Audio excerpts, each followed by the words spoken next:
नमस्कार मित्रों, मैं विनय कुमार। आपका स्वागत है हमारे YouTube चैनल इंग्लिश ज्ञान बाय विनय सर में। और आज मैं आपसे डिस्कस करूंगा how to translate a sentence from Hindi to English.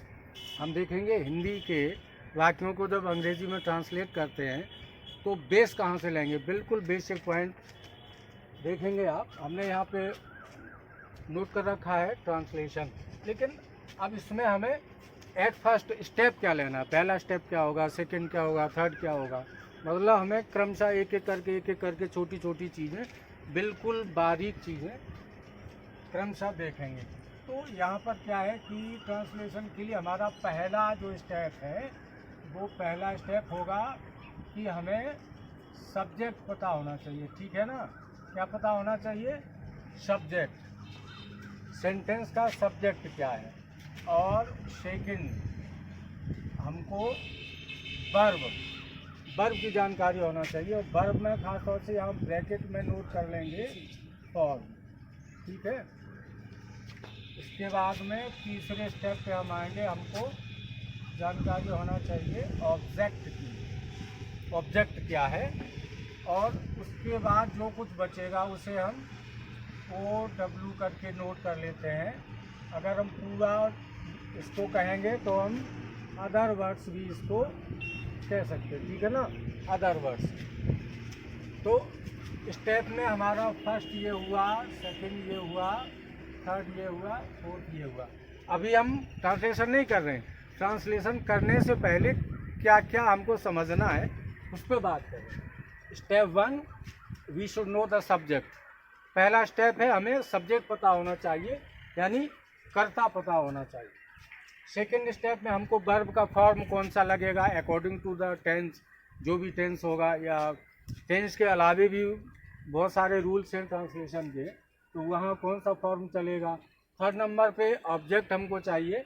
और फोर्थ नंबर पे जो उसमें रिमेनिंग पार्ट्स होता है, शेष भाग होता है, जिसको हिंदी में लोग अन्य शब्द या शेष शब्द कहते हैं, तो उस हिसाब से हम चलेंगे। अब हम सबसे पहले यहाँ डिस्कस करेंगे सब्जेक्ट को, कि सब्जेक्ट दरअसल क्या है।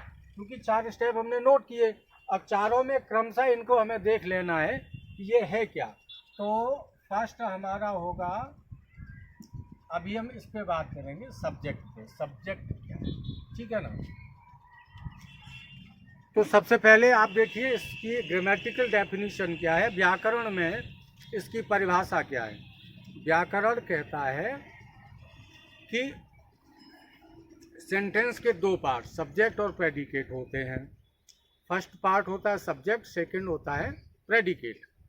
अब अगर हम दोनों की बात करें तो जिसके बारे में उस सेंटेंस में कुछ बोला जाता है उसे कहते हैं सब्जेक्ट। दोबारा सुन लीजिए इसको।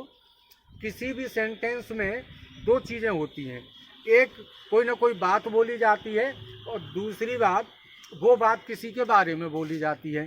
तो जो कुछ बोला जाता है वो होता है प्रेडिकेट, और जिसके बारे में बोला जाता है वो होता है सब्जेक्ट। ये तो व्याकरण में पार्ट्स ऑफ सेंटेंस के हिसाब से उसकी डेफिनेशन हुई।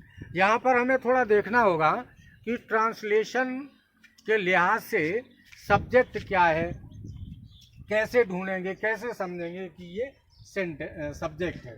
तो यहाँ पर हम क्या करेंगे कि हम 2 एरो लगा लेंगे, 2 एरो इंग्लिश में और यहाँ हिंदी में, दोनों में हम बात करेंगे कि कैसे ढूंढेंगे।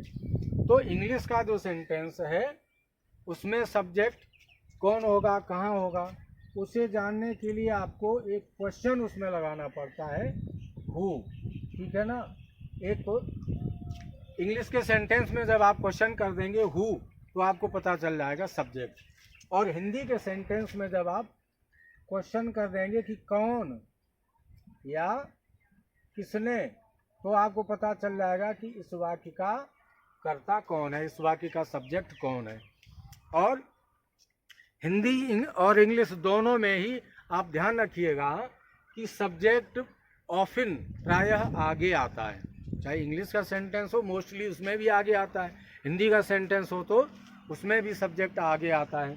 क्वेश्चन मैंने आपको की क्वेश्चन बताई दिए कि अंग्रेजी के सेंटेंस में हम सब्जेक्ट कैसे ढूंढेंगे और हिंदी के सेंटेंस में हम सब्जेक्ट कैसे ढूंढेंगे।